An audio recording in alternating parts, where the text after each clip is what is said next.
Добър ден, господине! Добър ден! Знаете ли за господин Суджуков? Ба кой е той, ба? Да го познавам, ба. Господине, питам му за последно, познавате ли Сокола? Да, как го познавам? Дали другия път да го познаеш? Приятел, сега някакъв проблем ли имаш?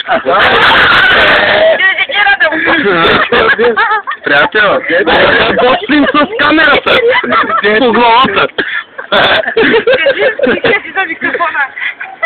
Я кажи не за микрофона, я кажи. Господин, случайно да не се певец нещо. Идват журналистите идват. Не вие да палиш сега. Не вие да палиш. Той е звездата на Пайнет. Той е Митко Бомбата.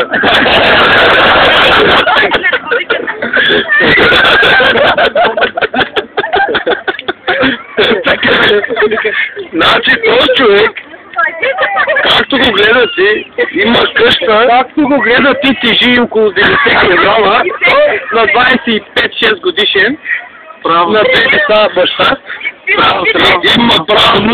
има правнуци, около 70 години, има къща от Джак Даниелс, сграда от Джак Даниелс има. Да, пък леглото му от Версачи, да.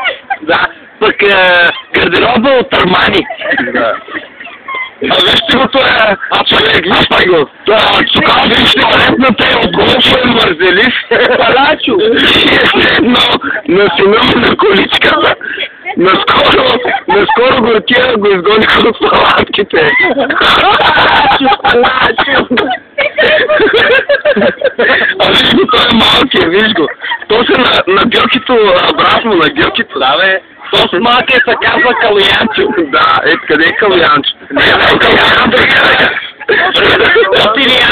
То си Янчо, познаш го от планета. Я да го видим, чакай да му снимам Бакенбарда. Аз устата прича.